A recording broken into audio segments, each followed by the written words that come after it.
In my research, I'm also trying to understand one of the greatest geostrategic challenges of our age.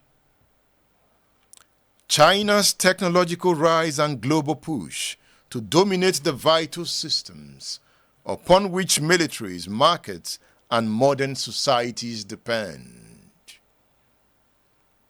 I am looking at that, and I've made some points already. I'm saying that China's technological growth and its concerted efforts to assert dominance over the vital systems upon which militaries, markets, and modern societies depend has led to one of the greatest geostrategic challenge of our age.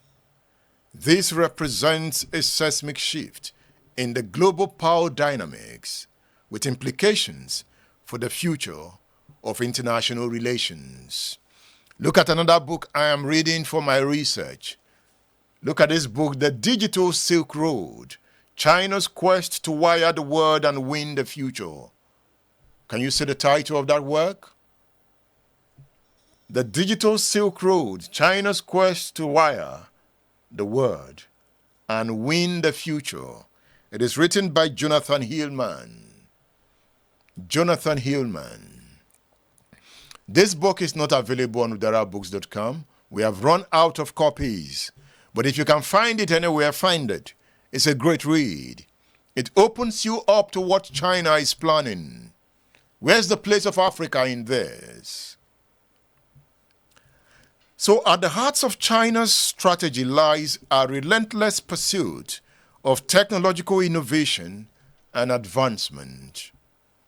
Over the past few decades, China has made significant strides in various fields, ranging from artificial intelligence and quantum computing to 5G telecommunications and space exploration. Through substantial investment in research and development, coupled with strategic partnerships and acquisitions, China has rapidly narrowed the technological gap with traditional powerhouses such as the United States. What about Africa? Are you thinking like me? What is Shemakinde thinking about? Does Hope Uzodinma understand what is going on? What about Babajide Sanwo-Olu? What about governors in northern Nigeria? Are they following what is going on? Central to China's ambition is the concept of technological sovereignty, which entails reducing dependency on foreign technologies and establishing indigenous capabilities across key sectors. Is that not what I call technological decoupling? Follow me as I go. The drive for self-reliance is epitomized by initiatives like Made in China 2025, a comprehensive plan aimed at achieving dominance in strategic industries such as robotics, aerospace, and biotechnology. By fostering homegrown innovation and nurturing domestic champions, China seeks to bolster its resilience against external disruptions and assert greater influence on the global stage. What about Nigeria? Is Nigeria thinking like China? I have just mentioned Made in China 2025. 2025 is next year. The microphone I'm using to talk is not made in Africa. The camera before me is not made in Africa. The tripod stand, not made in Africa. Every tools in this studio are not made in Africa. I mean the electronic devices. My telephone is not made in Africa. Africa is sleeping and Africa must wake up at this time. Our educational system must be such that allows for innovation and research. Are we in this game? Hey. China's technological rise is closely intertwined with its geopolitical aspirations, as evidenced by initiatives like the Belt and Road Initiative. Through infrastructure development and digital connectivity, China is moving into different continents of the world. China seeks to extend its influence and shape the emerging global order. By exporting its technological standards and platforms, China aims to wield significant leverage over partner countries, thereby reshaping the geopolitical landscape in its favor. Jonathan Hillman, in his book The Digital Silk Road, asserts that with its reach expanding rapidly, China may seem destined to host the headquarters of the next information empire. Did you hear that? That China seems destined to host the headquarters of the next information empire. What about Africa? What about Kenya? What about Tanzania, South Africa, Zimbabwe? What about Togo, Benin Republic? Where is Africa in this loop? Look, you see, China's rise has raised concerns among other major powers, particularly the United States and its allies. There are growing apprehensions about the implications of China's dominance in critical technologies, including cybersecurity risk, intellectual property theft, and the erosion of democratic norms. Moreover, China's assertive behavior in the South China Sea and its use of technology for surveillance and social control have heightened anxieties about its intentions and ambitions. In response, countries around the world are recalibrating their strategies to navigate the complexities of a technocentric world order. Technocentric world order, that is where we are moving to.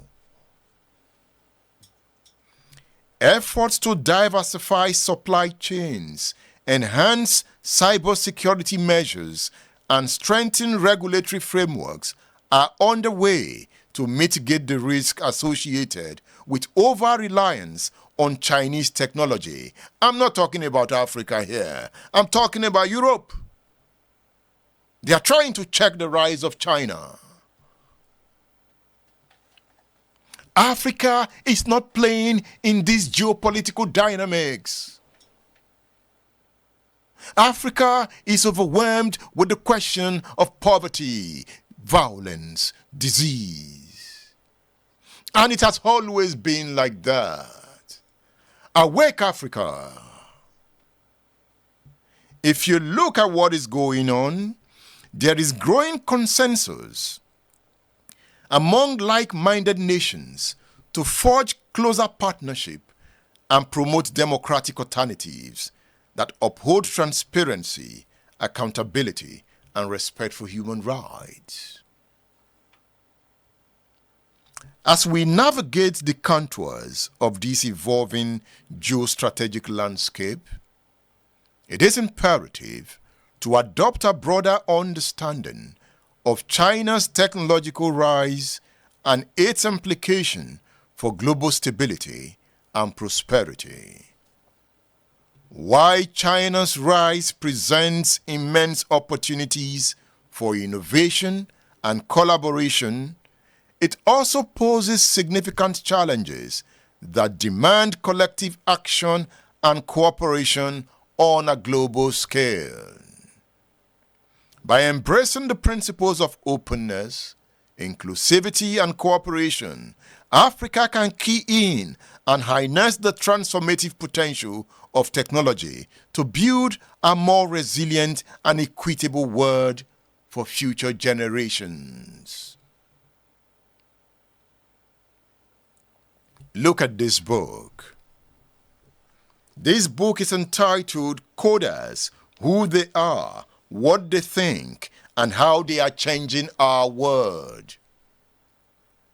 Coders: Who They Are, What They Think, and How They Are Changing Our World. You see this work, written by Cliff Thompson.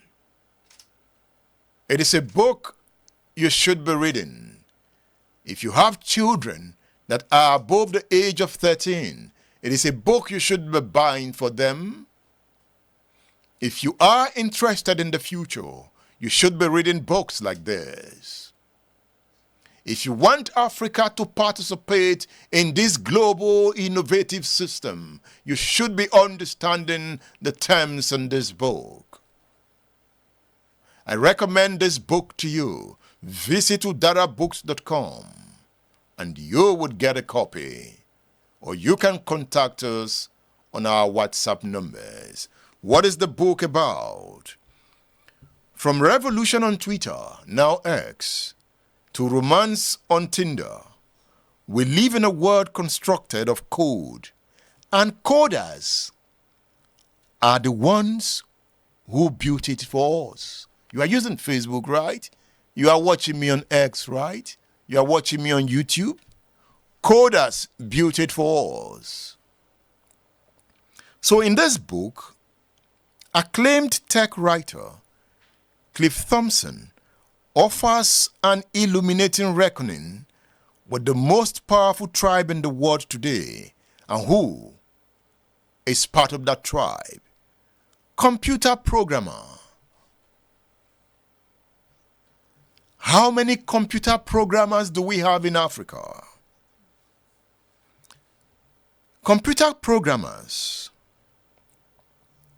We are asking, who are they? How are they thinking? And what should give us pause? So if you read this book, Cliff Thompson ponders the morality and politics of code, including its implications for civic life and the economy. So he uses this book to unpack the surprising history of the field, beginning with the first coders, brilliant and pioneering women who were later written out of history. To understand the world today, we need to understand code and its consequences. With this book, Cliff Thompson offers a crucial insight into the heart of the machine. I am reading this book.